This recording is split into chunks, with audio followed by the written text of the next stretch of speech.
yang mewajibkan harus ada unsur guru dalam presentasi.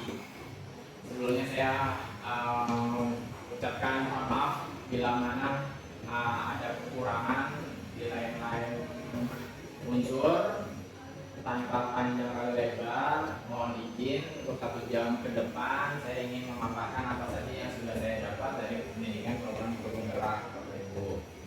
Jadi nanti mohon kesediaan Bapak Ibu untuk mendengarkan dan syukur ada yang mau mengkritisi atau mengasih saran diri saya ke depannya dalam program pendidikan guru penggerak ini. Baik, materi yang ingin saya bawakan hari ini adalah diseminasi terkait dengan modul 1.4 gitu.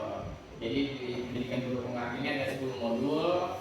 Modul pertama itu ada 4 sub, yang modul kedua ada 3, modul terakhir pun ada 3. Diseminasi modul 1.4 ini bertemakan budaya positif Bapak Ibu. Kenapa budaya positif? Kemarin pas sesi kolaborasi, alhamdulillah saya satu kelompok itu heterogen. Itu terdiri dari guru SLB, SD, SMP, SMA, SMK, bahkan ada yang dari PKBM. Kalau kemarin saya nanya banyak unsur-unsur positif, anak-anak mau datang ke sekolah dengan budayanya mereka sendiri belum tentu bernuansa positif. Tugas kita sebagai guru, bagaimana budaya-budaya yang datang dari rumah ini kita kemas menjadi positif di sekolah. Ini adalah aksi nyata saya. Bapak Ibu mohon izin selama 1 jam ke depan saya ingin memberikan paparan terkait dengan aksi nyata saya. Perkenalan dulu biar lebih afdol. Nama saya Muhammad Yasir, saya dari SMK Negeri 60 Jakarta. Saya calon guru penggerak angkatan 8 Provinsi DKI Jakarta, Kota Madinah Jakarta Barat. Saya itu diampu oleh dua unsur. Yang pertama itu fasilitatornya itu adalah Ibu Mayrina Islamatul Umaroh. Yang kedua itu pengajar prakteknya itu Bapak Haji Sugiarto. Sedangkan untuk fasilitator Ibu Mayrina ini biasanya saya mendapatkan materi daring karena beliau ini unit kerjanya di Jogja gitu. Sedangkan kalau pengajar praktek saya itu unit kerjanya di SMP 69 gitu. Nextnya, ini pembahasan yang akan kita bahas hari ini ada 8 tema. Yang pertama adalah rancangan tindakan aksi nyata, kedua perubahan paradigma belajar, yang ketiga disiplin positif, yang keempat motivasi perilaku, kelima kebutuhan dasar, keenam posisi kontrol restitusi, 7 keyakinan kelas, dan ke-8 itu segitiga restitusi. Langsung saja Bapak Ibu mohon izin. Untuk rancangan tindakan aksi nyata, judulnya itu saya mengangkat penerapan budaya positif melalui kesepakatan kelas dan visi misi kelas. Saya beranggapan bahwa anak-anak itu lebih antipati sama peraturan kelas dan lebih cenderung aktif untuk melibatkan dirinya untuk membuat regulasi kelasnya sendiri, yaitu tentang keyakinan kelas. Dan alhamdulillah sudah saya praktekkan dan anak-anak pun lebih welcome menerima ide mereka, aspirasi mereka. Tetap koridornya adalah peraturan sekolah. Yang kedua adalah visi misi kelas. Kenapa saya membuat program itu visi misi kelas? Karena visi misi kelas itu adalah dinaungi oleh visi misi sekolah. Kalau payung hukum visi misi hanya ada di sekolah tanpa ada imbasan ke kelas, itu akan kelihatannya jauh untuk diimplementasikan. Anak-anak hanya tahu visi misinya sekolah tapi tidak ada sampai ke unsur-unsur di kelas. Jadi saya meminta mereka yang pertama membuat kesepakatan kelas mereka masing-masing. Jadi kalau saya guru BK kelas 10, berarti ada 6 kelas yang ada kesepakatan kelas dan visi misi kelasnya masing-masing. Tetap pedomannya itu adalah pertama peraturan sekolah, yang kedua adalah visi misi sekolah. Namun ini adalah turunan dari peraturan sekolah adalah kesepakatan kelas, turunan dari visi misi sekolah adalah visi misi kelas masing-masing. Terus selanjutnya, ini latar belakang yang mendasari saya kenapa mengangkat tema yang tadi. Yang pertama adalah yang mendasari saya untuk membuat rancangan ini adalah untuk melakukan perubahan praktik disiplin dengan budaya positif sesuai dengan profil belajar Pancasila di kelas dan menggerakkan implementasi visi misi sekolah dengan pergerakan dari unit paling mendasar yaitu di kelas. Kalau sekolah membuat peraturan sekolah dan visi misi sekolah itu hanya untuk arus atas, sedangkan arus bawahnya mungkin mengikuti tapi terlambat, ada distraction waktunya. Nah, saya itu membuat keyakinan kelas itu berdasarkan peraturan kelas, visi misi itu dari visi misi sekolah biar sejalan, arus atasnya bergerak atau arus bawahnya juga bergerak mengikuti yang atas. Yang kedua adalah tujuan.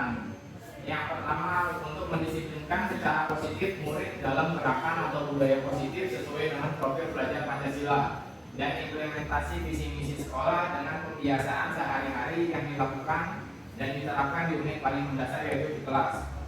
Kalau sekolah punya gerakan literasi, yang mengaktifkan paling aktif adalah kelasnya masing-masing. Di luar dari keterlambatan siswa diminta untuk gerakan literasi, tapi fokus utama kita adalah literasinya di kelas. Karena di awal program sekolah itu adanya di kelas. Yang ketiga, tolak ukur.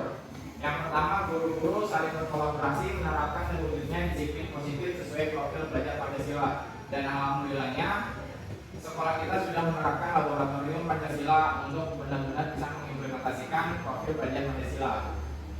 Yang kedua, guru dan murid mulai menunjukkan disiplin positif sesuai profil belajar Pancasila, keyakinan kelas, dan misi-misi sekolah. Ketiga, murid-murid bisa berperan lebih aktif. Keempat, ada perubahan perilaku dan karakter sesuai kesepakatan kelas dan implementasi visi-misi sekolah lewat visi-misi kelas. Yang kelima, suasana kelas menjadi lebih menyenangkan karena mereka bisa mengakomodir aspirasi mereka itu terakomodir oleh program sekolah. Yang tahap selanjutnya adalah lini masa tindakan yang akan dilakukan. Yang pertama adalah menyusun rencana pelaksanaan pembuatan kesepakatan kelas dan visi-misi kelas. Kedua, mensosialisasikan budaya positif, keyakinan kelas dan visi-misi kepada kepala sekolah dan rekan sejawat. Ketiga, menentukan waktu pelaksanaan. Kedua, pelaksanaan. Satu, menjelaskan tentang kesepakatan kelas dan visi-misi kelas, begitupun mekanismenya. Kedua, guru dan masing-masing murid menuliskan kesepakatan kelas dan visi-misi kelas di kertas dan menempelkan pada flipchart atau mengumpulkan by paper, atau bisa juga kalau sekarang online via Dipo. Yang ketiga, guru dan seluruh murid menyepakati nilai-nilai kebajikan pada kesepakatan kelas dan visi-misi kelas yang sudah dibuat. Keempat, guru mengontrol pelaksanaan kelas. Tahap selanjutnya adalah evaluasi. Satu, membuat evaluasi pelaksanaan mingguan. Kedua, meminta saran dan masukan kepada kepala sekolah, rekan sejawat, dan orang tua terkait perilaku murid setelah penerapan kesepakatan kelas dan visi-misi kelas. Terakhir adalah melakukan refleksi dan tindakan perbaikan. Ini adalah unsur terakhir dan unsur yang paling penting. Dukungan yang dibutuhkan, yang pertama adalah bahan dan alat seperti video, poster, kartu ucapan, laptop, HP untuk sosialisasi dan tindakan. Yang kedua adalah bahan dan alat pun sama seperti yang poin-poin di atasnya. Yang pertama video, poster, kartu ucapan, laptop, HP untuk sosialisasi tindakan. Ketiga, murid sebagai pembelajaran yang berkolaborasi bersama guru dalam membuat kesepakatan kelas dan visi-misi kelas. Keempat, orang tua melanjutkan kebiasaan budaya positif dari sekolah untuk diterapkan di dalam unsur keluarga. Ini adalah format nyamannya. Tadi saya buat per poin, ini format rancangan tindakan aksi nyata saya yang saya kumpulkan. Dan ini adalah kita masuk ke poin kedua, paradigma perubahan paradigma belajar. Pertama, di pendidikan guru penggerak yang pertama kali dirubah adalah pola pikirnya. Pola pikir guru-guru untuk tetap bersemayam pada pemikiran Ki Hajar Dewantara. Itu step di modul 1.1 filosofi pendidikan pemikiran Ki Hajar Dewantara. Yang kedua adalah modul 1.2 nilai peran guru penggerak. Itu menindaklanjuti dari filosofi pemikiran Ki Hajar Dewantara, dilanjutkan dengan mengisi nilai dan peran guru penggerak itu sendiri. Dilanjutkan dengan membahas modul 1.3 yaitu visi guru penggerak. Setiap guru membuat visi-visi penggerakannya untuk diterapkan di sekolah, bukan berarti mengganti gerakan-gerakan yang sudah ada di sekolah, tapi melengkapi jatuhnya. Yang keempat adalah budaya positif 1.4 yang hari ini saya sampaikan ke Bapak Ibu sekalian untuk menuju ke arah profil pelajar Pancasila. Jadi kalau misalnya sekolah, alhamdulillahnya tugas saya pun diringankan oleh program sekolah, yaitu dengan cara membuat gerakan laboratorium Pancasila. Ini adalah spesifik dari filosofi pendidikan Ki Hajar Dewantara. Yang saya dapat dari modul 1.1 terkait dengan filosofi pendidikan Ki Hajar Dewantara yaitu 1, menuntun, 2, kodrat alam dan kodrat zaman, 3, menghamba pada murid, 4, budaya positif. Menuntun itu Ki Hajar Dewantara mungkin filosofisnya ada tiga pemikiran utamanya yang selalu kita amati gitu, atau bahkan kita kenal dari zaman SD. Ing ngaso Suntulodo, ing mati Mamungkarso, tuturi Handayani. Di depan memberi contoh, di tengah mengayomi, di belakang mendorong atau memotivasi. Itu yang pertama ya, itu menuntun. Menuntun dianalogikan Ki Hajar Dewantara itu ketika kalau misalnya anak-anak ini bukan berarti bukan dilepas sesuai dengan zamannya, tapi benar-benar kita tuntun terkait dengan poin yang kedua, yaitu kodrat alam dan kodrat zamannya. Kita menuntun murid-murid yang sekarang mungkin beda generasi dengan kita. Untuk apa? Untuk di poin yang kedua, yaitu kodrat alam dan kodrat zaman. Anak itu punya bakat minatnya sendiri-sendiri untuk mereka terapkan di zamannya mereka. Kalau cara kita gunakan untuk memoles potensi mereka untuk di zamannya kita, itu udah ketinggalan zaman. Di versinya Ki Hajar Dewantara, kita mempersiapkan murid untuk kehidupan kelak anak-anak di zamannya. Yang ketiga, menghamba pada murid. Menghamba pada murid itu kalau bahasa di sekarang itu adalah berorientasi pada murid. Karena kurikulum yang sekarang adalah kurikulum merdeka, jadi fokus pembelajaran itu adalah di murid. Guru hanya sebagai fasilitator pembelajaran dan partner kolaborasi dengan murid.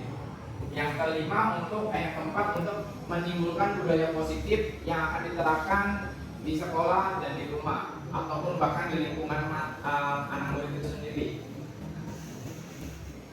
Selanjutnya ini adalah nilai-nilai guru penggerak. Nilai-nilai guru penggerak itu ada 5 poin. Yang pertama mandiri, yang kedua reflektif, yang ketiga inovatif, yang keempat kolaboratif, yang 5 itu berpihak pada murid. Nilai-nilai guru penggerak ini sebenarnya sudah, mau itu guru penggerak atau guru tidak bukan bergerak sih, maksudnya guru-guru yang belum mengikuti pendidikan guru penggerak pun sebenarnya sudah memiliki nilai-nilai ini gitu. Namun di dalam pendidikan guru penggerak ini lebih didiskusikan lebih dalam seberapa mandiri siswa itu ketika sudah menjadi orientasi guru penggerak. Mandiri itu bukan berarti jalan sendiri tanpa kita memberikan koridor atau rambu-rambu. Terus reflektif, bagaimana guru-guru itu bisa menjadi pribadi yang reflektif, bagaimana bukan hanya bisa give tapi tidak ada backnya, tidak ada refleksi untuk diri guru tersendiri. Yang ketiga adalah inovatif. Inovatif, guru-guru yang dituntut sesuai zamannya untuk selalu menciptakan media-media pembelajaran sesuai zamannya. Keempat, kolaboratif. Alhamdulillahnya di sekolah kita kepala sekolah selalu mendorong untuk selalu berkolaborasi baik dengan sesama guru mata pelajaran yang lain, dengan jurusan yang lain, dengan pihak yang lain. itu sudah dibuka pintu selebar-lebarnya. Kelima yaitu berpihak pada murid. Semua program yang dibuat guru itu harus berpihak pada murid, berorientasi pada murid. Begitupun program-program yang dibuat oleh sekolah harus pro sama murid, harus mengutamakan pada murid untuk hari ini dan masa depannya. Tahap selanjutnya adalah peran guru penggerak. Peran guru penggerak pun ada 5. Yang pertama adalah menjadi pemimpin pembelajaran di kelas masing-masing, di jurusan masing-masing. Yang kedua menjadi coach bagi guru lain. Contohnya di sini itu seperti Pak Haji Soleh selaku guru koordinator guru umum. Ketiga adalah mendorong kolaborasi. Alhamdulillah ini sudah di take over sama tim manajemen melalui kepala sekolah. Yang keempat mewujudkan kepemimpinan murid, yaitu lewat lewat eskul, lewat OSIS dan MPK-nya. Kelima menggerakkan komunitas praktik. Untuk menggerakkan komunitas praktik ini yang mungkin belum ada di sekolah kita. Komunitas praktik itu mungkin hanya ada di eksternal, yaitu kita yang GP. Kalau di internal kita kemungkinan menggerakkan komunitas praktik berdasarkan mata pelajaran serumpun. Terus tahap selanjutnya ini adalah salah satu tugas saya, yaitu menggabungkan rancangan kegiatan yang memanfaatkan kekuatan nilai dari anggota calon guru penggerak secara kolaboratif di setiap tingkat dari SD, SMP, dan SMK. Alhamdulillah kelompok saya itu terdiri dari beberapa unsur, ada dari SD-nya, ada dari SMP, dan saya mewakili tingkat SMK-nya. Kalau SD itu dari kemarin itu diwakili oleh Bu Cia Suci selaku guru SDN Seksi 06, Bu Kina, Bapak Kina Anjar itu dari SMPN 142, Ibu Herakti Labolo itu dari SMP 191 Jakarta, dan saya mewakili SMK. Dan ini adalah hasil diskusi kita waktu kemarin, yaitu hubungan mewujudkan dengan profil pelajar Pancasila di tingkat SD, SMP, dan SMK. Dimensi yang terkait dengan pembentukan karakter adalah dimensi beriman dan bertakwa kepada Tuhan Yang Maha Esa serta berakhlak mulia. Karena ini dimensi-dimensi yang mencakup dari SD, SMP, SMA, SMK, bahkan PKBM pun termasuk. Adapun poin-poinnya itu pertama gotong royong, mandiri, dan kreativitas. Intisarinya adalah kekuatan dimensi profil pelajar Pancasila ini merupakan gabungan dari semua unsur dari SD, SMP, dan SMK-nya. Nah, ini adalah diagram trapesium usia. Sebelumnya saya nggak akan pernah tahu diagram trapesium Pancasila ini, trapesium usia ini, kalau saya tidak mengikuti program guru penggerak. Jadi saya di kelas itu bisa mendeteksi kekuatan ataupun pengalaman yang menyenangkan ataupun pengalaman yang tidak menyenangkan seperti trauma murid itu di fase-fase mereka seperti apa. Diagram trapesium usia ini bisa digunakan untuk mendeteksi pengalaman yang menyenangkan dan tidak menyenangkan yang terekam dalam memori murid dalam proses pendidikannya untuk menjadi catatan khusus wali kelas dan guru. Contoh pada modulnya itu unsur kalau garis merah ini adalah pengalaman tidak menyenangkan. Kalau garis oranye ini pengalaman menyenangkan, ternyata terjadi pada satu waktu di usia 17 tahun. Nah ini perasaan negatif. Perasaan negatif ada pengalaman saya. Ini sama pun Perasaan sama. Ini saya next aja karena ada di saya lupa lagi. dampak emosi dari kedua pihak. Dan ini adalah salah satu penghasil karya Ki Hajar Dewantara yang mungkin saya nggak akan pernah tahu kalau saya nggak mengikuti program pendidikan guru penggerak, yaitu Wiraga dan Wirama. Wiraga itu terentang antara dari 0 sampai 8 tahun. Wiraga Wirama itu 9 sampai 16 tahun, Wirama 17 sampai 24 tahun. Karena pun pas masa kuliah saya tidak pernah mempelajari ini. Kalau Wiraga itu lebih terfokus pada raga, indera, imajinasi, dan fokusnya adalah bermain, karena dengan bermain mereka belajar ataupun belajar dengan bermain. Mereka mengeksplorasi pengalaman yang kalaupun wirama adalah tanggung jawab kebiasaan irama keseharian, jadwal rutin selaras dengan sesama dan semestanya. Ini adalah poin yang bisa saya simpulkan dari wiraga. Wiraga itu fokus utamanya itu adalah di jasmani, di raganya, dan indera. Mereka belajar dengan panca inderanya mereka, sehingga mereka tumbuh pesat untuk melatih otot kasar atau besar, otot halus, eksplorasi indera, dan menganalisis simbol-simbol di Hajar Dewantara. Menyebutnya itu adalah taman indria. Para guru fokus pada pemberian akses dan penyediaan pengalaman belajar agar anak makin merdeka dalam mengeksplorasi dunianya.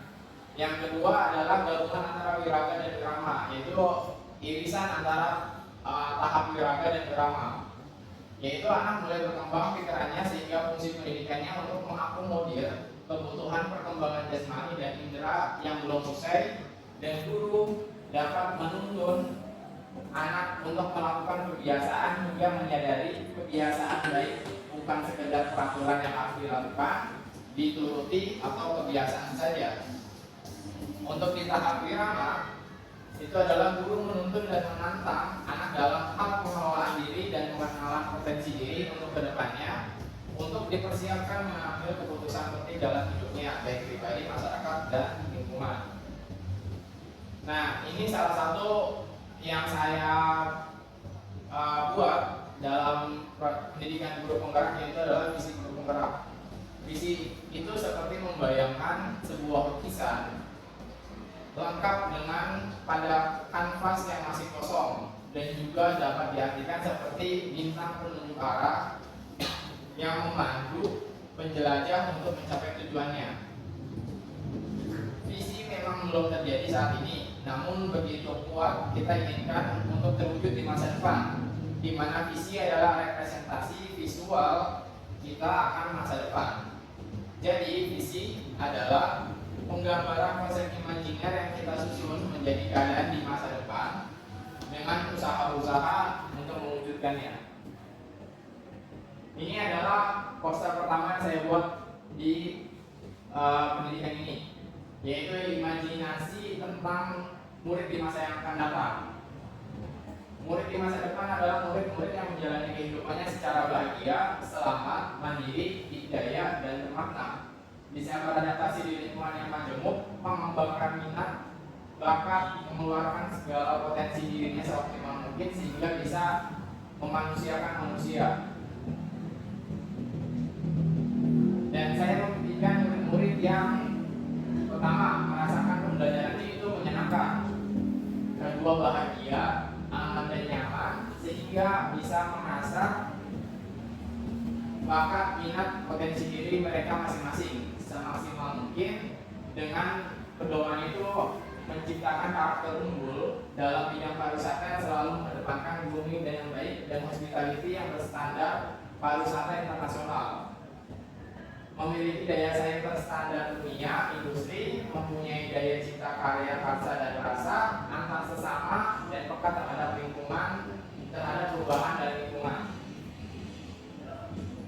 Dan ini adalah, saya percaya bahwa murid itu adalah individu yang memiliki potensi-potensi yang dapat dikembangkan semaksimal mungkin, dan keunikan yang berbeda dari yang lain, yang berhak mendapatkan treatment yang sesuai dengan keunikannya masing-masing, dan diperlakukan bukan hanya sekedar memanusiakan manusia, tapi juga bisa memartabatkan manusia. Selanjutnya di sekolah saya mengutamakan satu, pembentukan hard skill dan soft skill yang mengacu kepada dunia industri. Yang kedua, membentuk karakteristik kepariwisataan yang penuh grooming dan hospitality. Ketiga, pembelajaran yang tuntas dan menyenangkan. 3 poin ini yang saya utamakan selama saya dalam pendidikan guru penggerak. Murid di sekolah saya sadar betul bahwa pendidikan adalah salah satu cara mereka untuk mengenali diri mereka sendiri, mengasah bakat, minat, dan potensi diri, serta pintu gerbang kesuksesan mereka untuk hadir di dalam masyarakat umum maupun masyarakat industri. Karena kita sama-sama tahu SMK itu paling banyak peserta didiknya lewat jalur afirmasi. Dan ini adalah 17 komitmen peningkatan untuk layanan pendidikan yang ada di SMK Negeri 60. Dan saya meramunya yaitu pertama, menjadi pendidik yang memiliki prinsip pembelajaran sepanjang hayat. Kedua, meningkatkan keahlian dengan mengikuti pelatihan. Ketiga, mengupdate dan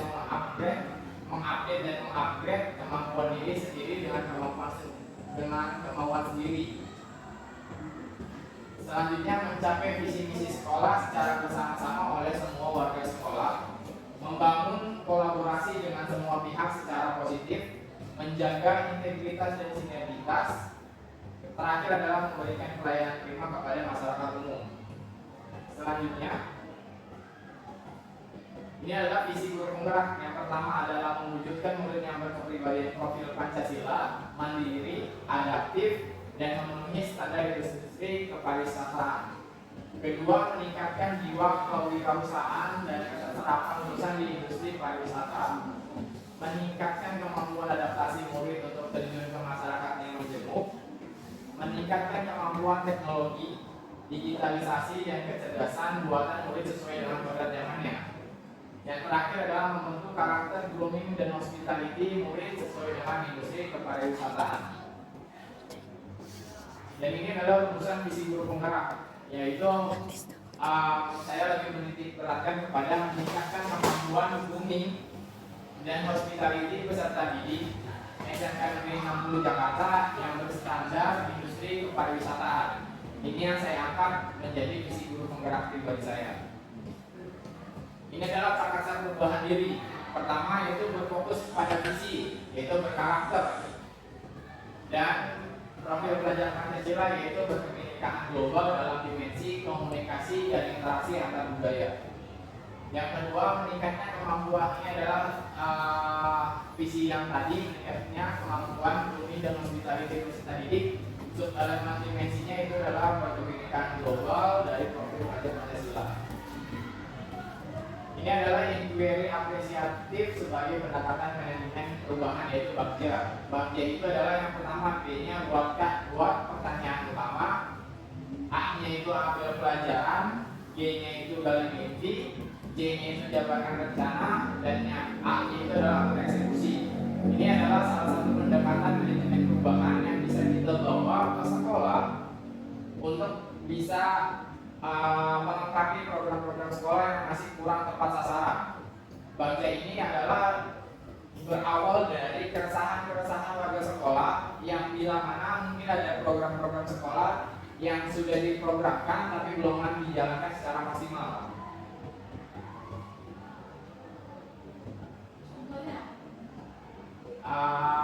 Contoh programnya, contohnya seperti kayak gerakan literasi, kita masih meraba-raba karena gerakan literasi kita kan beda dari sama yang tahun kemarin ya. Kalau tahun kemarin masuknya ke sebenarnya nggak ada bedanya, sama-sama sama, cuman bedanya kalau sekarang itu jadi salah satu bentuk hukuman, tanda kutip itu hukuman ketika anak terlambat, ya hukumannya literasi gitu. Padahal itu bukan mengarah ke sana gitu, jadi kurang tepat sasaran. Jadi anak-anak itu taunya kalau telat ya kita dihukumnya literasi gitu, padahal itu bukan hukuman gitu. Jadi masih salah sih, kurang tepat sasaran. Nah, inquiry apresiatif ini adalah suatu pendekatan manajemen perubahan yang kolaboratif melibatkan berbagai macam pihak yang berbasis kekuatan positif, yaitu aset. Inquiry apresiatif ini dimulai dengan menggali hal-hal positif, keberhasilan yang telah dicapai dan perbuatan yang dimiliki. Dalam ruang lingkup sekolah, pendekatan ini dimulai dengan mengidentifikasi hal baik yang telah ada, mencari cara untuk mempertahankan dan memunculkan strategi untuk mewujudkan perubahan ke arah yang lebih baik lagi. Nah, ini adalah salah satu bagja yang saya buat dalam tugas saya, yaitu meningkatkan kemampuan grooming dan hospitality peserta didik.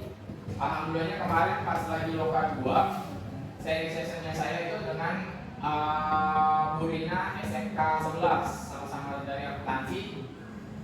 Namun bedanya saya di soft skillnya, Bu Rina itu di hard skillnya untuk guru-guru akuntansinya. prakarsa perubahan saya adalah meningkatnya kemampuan grooming dan hospitality peserta didik, karena berasal dari keresahan saya, kok anak-anak ketemu guru nggak tegur sapa gitu, 5S nya masih kurang dan semacam-macamnya gitu. Hingga timbul pertanyaan, apa yang diperlukan untuk meningkatkan kemampuan grooming dan hospitality peserta didik? Yang kedua, apa langkah-langkah kegiatan yang dilakukan untuk meningkatkan kemampuan grooming dan hospitality peserta didik? Daftar tindakannya, yang pertama membuat program role model grooming dan hospitality oleh guru. Misal, pada saat menyambut siswa pagi hari. Kalau tahun kemarin itu ada jadwal menyambut siswa, kalau tahun ini saya masih belum ketemu jadwalnya. Gitu. Yang kedua, membuat pelatihan dan mengundang guru tamu dari kelas industri bertemakan grooming dan hospitality. Kedua, berdiskusi dan berkolaborasi dengan kepala sekolah, teman sejawat, dan tenaga kependidikan. Tahap kedua adalah ambil pelajaran. Pertanyaannya, siapa warga sekolah yang mempunyai pengalaman dan pengetahuan dalam grooming dan hospitality? Kedua, aktivitas apa saja yang dapat menumbuhkan kemampuan grooming dan hospitality? Ketiga, situasi apa yang dapat kita lihat dalam menerapkan kemampuan grooming dan hospitality? Keempat, keterampilan apa yang sudah dimiliki dan membantu dalam meningkatkan kemampuan grooming dan hospitality? Tindakan yang dapat tindakannya, yang pertama, mengirim guru untuk magang di dunia industri dalam meningkatkan kemampuan grooming dan hospitality-nya. Karena contoh dari perhotelan itu kemarin itu ternyata guru magangnya banyak kan di housekeeping-nya, bukan di front office-nya. Nah, sedangkan anak-anak itu butuh figur gimana sih caranya untuk menyambut tamu datang ke hotel. Karena rata-rata yang kemarin saya tahu itu guru perhotelan yang keluar itu banyak di housekeeping-nya, bukan di front office-nya. Jadi makanya kenapa grooming-nya anak-anak itu masih belum dapat ya, karena belum ada imbas balik dari guru yang dapat pelatihan di sana. Kedua, mencari program sekolah rutin yang dapat disisipkan nilai-nilai dari grooming dan hospitality.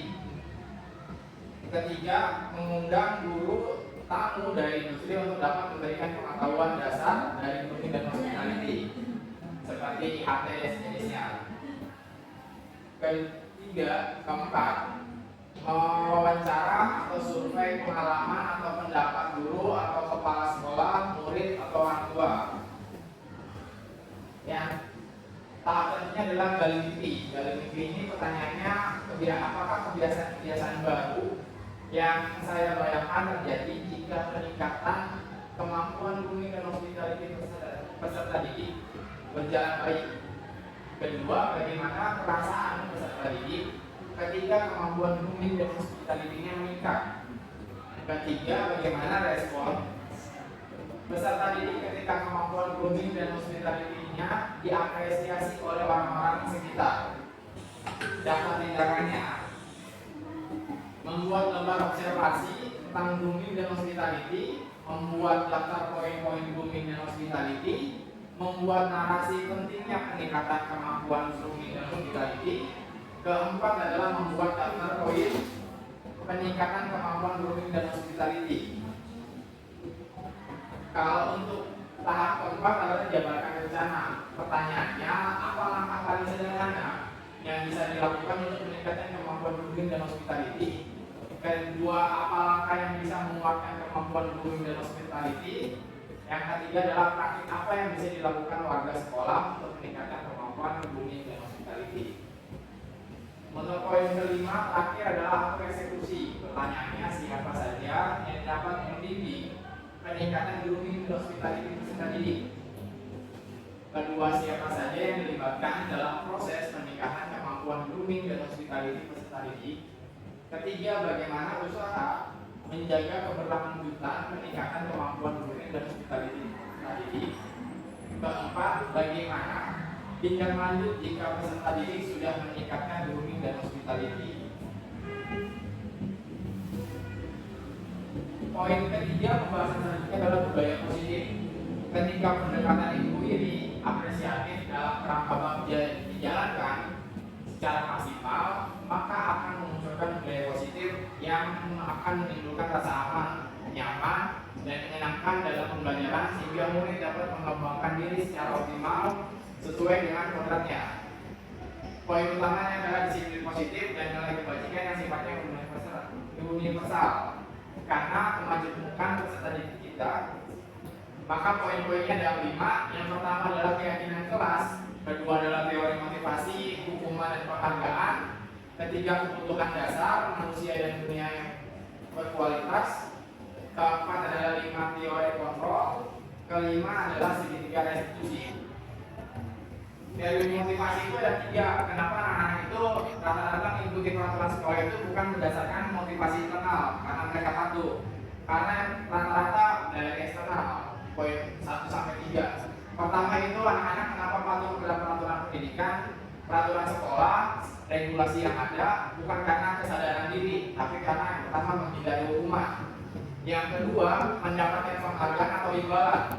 Ketiga, menjadi orang yang diinginkan dan menghargai diri sendiri dengan nilai yang diinternalisasikan.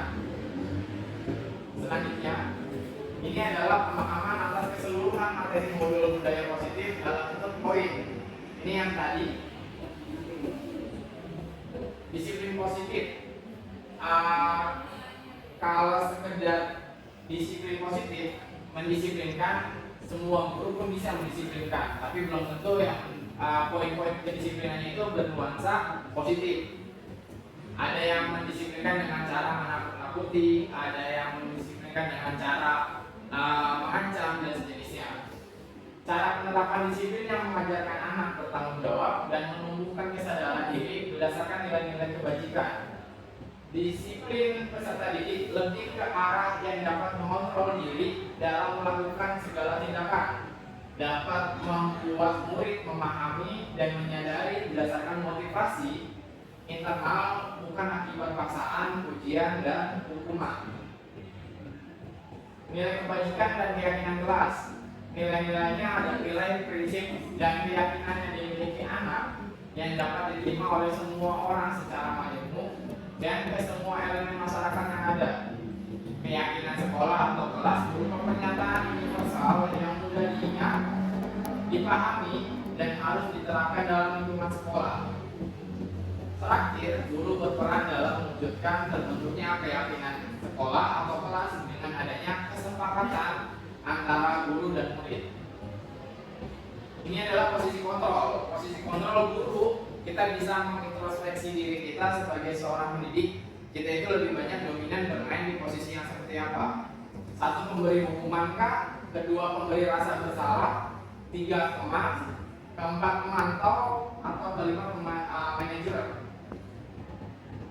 Posisi kontrol seorang guru idealnya adalah manajer, di mana guru berbuat sesuatu bersama murid, melibatkan murid itu bukan sebagai membawahi murid, bukan hanya sekedar membawahi, tapi juga menganggap sebagai partner kolaborasi, mempersilahkan murid mempertanggungjawabkan perilakunya dan mendukung murid agar dapat menemukan solusi atas permasalahannya sendiri. Posisi manajer mengacu pada restitusi yang dapat menjadikan murid sebagai manajer bagi dirinya sendiri sehingga tercipta identitas positif atau berhasil pada dirinya sendiri. Ini adalah segitiga restitusi. Ini adalah salah satu cara ketika anak kita melanggar peraturan atau keyakinan kelas, kita bisa menggunakan segitiga restitusi ini. Yang pertama tahapnya adalah 1, menstabilkan identitas. 2, validasi tindakan yang salah. 3, menanyakan keyakinan. Ini adalah ini contohnya. Contoh segitiga restitusi itu kalimatnya itu menstabilkan identitas itu seperti mungkin anak terlambat. Oke, terlambat itu manusiawi, tapi sering terlambat itu kurang manusiawi gitu. Mungkin secara jelasnya gitu, kita menenangkan, kita menstabilkan identitas. Contohnya seperti setiap orang pasti pernah melakukan kesalahan gitu, atau kamu bukan satu-satunya pernah melakukan ini gitu. Menjurusnya ke sana gitu. Di ujungnya ada pembuatan. Yang kedua adalah validasi tindakan yang salah. Kita memvalidasi tindakan yang salah itu seperti kamu tentu punya alasan mengapa terlambat terus gitu. Terus kita kita pancing, adakah cara biar kamu tuh nggak terlambat gitu. Jadi solusi itu keluar bukan dari mulut kita tapi dari mulut murid gitu. Terus kita menanyakan keyakinan, menurut kamu keyakinan kelas atau peraturan sekolah apa yang kita telah sepakati tapi kamu langgar hari ini gitu. Jadi dia introspeksi sambil mengingat ada peraturan sekolah itu ada poin-poinnya yang dilanggar gitu. Itu lebih ke arah introspeksi ke murid ketika melanggar peraturan.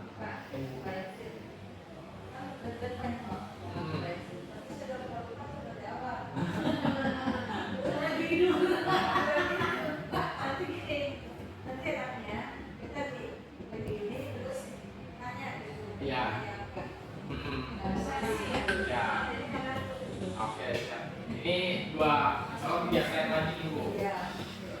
Oke, yang selanjutnya inilah ciri-ciri restitusi. Restitusi kan ganti rugi ya Bu ya. Maksudnya ganti rugi kenapa dia itu telah melanggar peraturan itu dengan cara perubahan positif pada dirinya.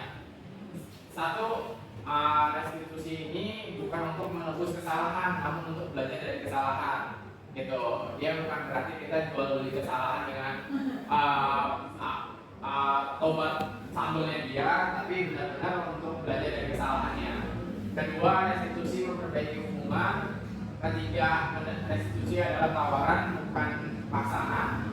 Restitusi menuntun untuk melihat ke dalam diri. Kelima, restitusi mencari kebutuhan dasar yang mendasari tindakan. Enam, restitusi dari diri adalah cara yang paling baik. Restitusi fokus pada karakter bukan tindakan. 8, restitusi menguatkan. Yang ke-9, restitusi itu fokus pada solusi. Ke-10 itu restitusi mengembalikan murid yang berbuat salah pada kelompoknya. Restitusi mengembalikan murid yang berbuat salah pada kelompoknya yang benar gitu, maksudnya biar jadi kelompok-kelompok yang benar, jangan jadi kelompok-kelompok yang melanggar peraturan gitu. Karena kan kita sudah mengidentifikasi ini kelompok-kelompok yang sering melanggar peraturan gitu. Kembalilah pada habitatnya gitu. Ya, kalau seperti itu.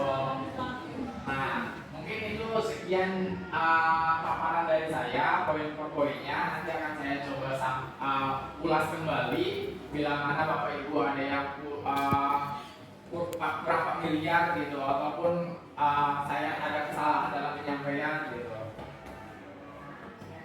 Dari awal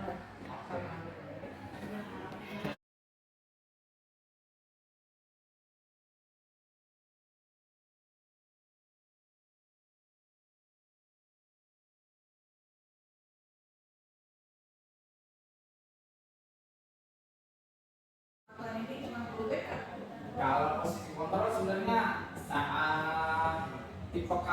kalau kemarin saya nanya gini Bu, di momen-momen atau situasi dan kondisi seperti apa kita memainkan posisi kontrol sebagai manajer. Kapan karena sebelum kita jadi manajer kita harus bisa menimbulkan rasa bersalah dulu gitu. Jadi ini sebenarnya urutan jatuhnya, tapi minimal ada 2 poin. Kita jadi pemantau atau manajer, atau membuat rasa bersalah jadi manajer gitu. Jadi kita rasa bersalah. Contoh kalau misalnya tadi di kelas itu saya deteksi ada 2 anak yang terlambat. Terus saya tanya, kenapa kamu terlambat? Macet. Terus saya munculkan rasa bersalah mereka itu. Kok bisa masih terlambat? Emang rumahnya di mana? Yang rumahnya di Bogor aja nggak terlambat. Itu masih kategorinya 5 menit gitu atau 10 menit. Nah kamu kok lebih dari 15 menit gitu. Kenapa? Nah itu rasa bersalahnya anak kurang bisa memanage waktunya itu timbul. Nah, misalnya nih Pak, kalau saya memposisikan diri sebagai teman, saya juga seperti kamu. Nah, itu masuk ke tadi Ibu, segitiga restitusi yang menstabilkan identitas.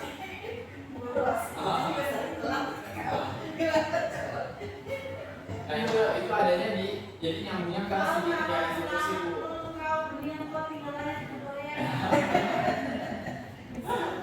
Ya.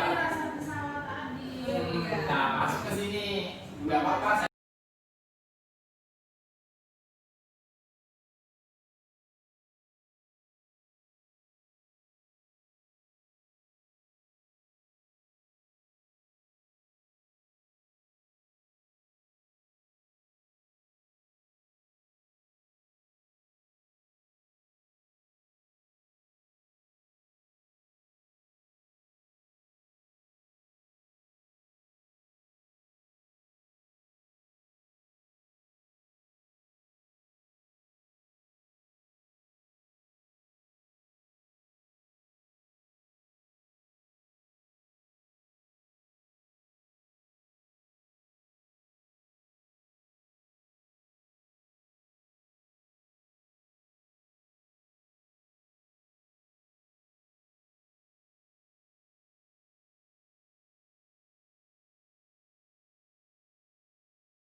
nafsi itu salah karena nggak sesuai dengan evaluasi. Apa cuma label doang, itu gimana Pak Yasir? Terima kasih. Kalau yang evaluasi, makasih sebelumnya Pak Resti. Kalau evaluasi yang sudah pernah saya utarain ke Bu Des itu yang ini yang di situ saya baru ngerap. Bu, saya dengan sedikit cerita Bu. Kalau dari saya berangkat dari keresahan atau kegelisahan saya sama guru-guru yang lain, itu banyak anak-anak itu ketika ketemu guru itu 5S nya masih kurang. Padahal mereka itu wajib 5S itu, bahkan grooming dan hospitality-nya itu wajib mereka terapkan dalam di nanti mereka kelas industri ataupun PKL. Dan bahkan saya malunya itu ketika selevel kepala sekolah yang menegur anak murid dulu, dan itu pun harus diteriakin pagina dari ujung depan TU anaknya lewat, itu kayaknya kok grooming dan hospitality anak masih kurang gitu. Yang seharusnya nyamperin salin ternyata masih kurang.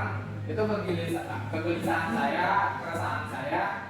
Makanya saya minta izin sama Bu Des, saya minta izin saya angkat nih grooming dan hospitality, karena ibu sendiri yang setiap pagi yang nyambut anak, ternyata ibu yang hanya menyambut anak belum menyambut balik ibu.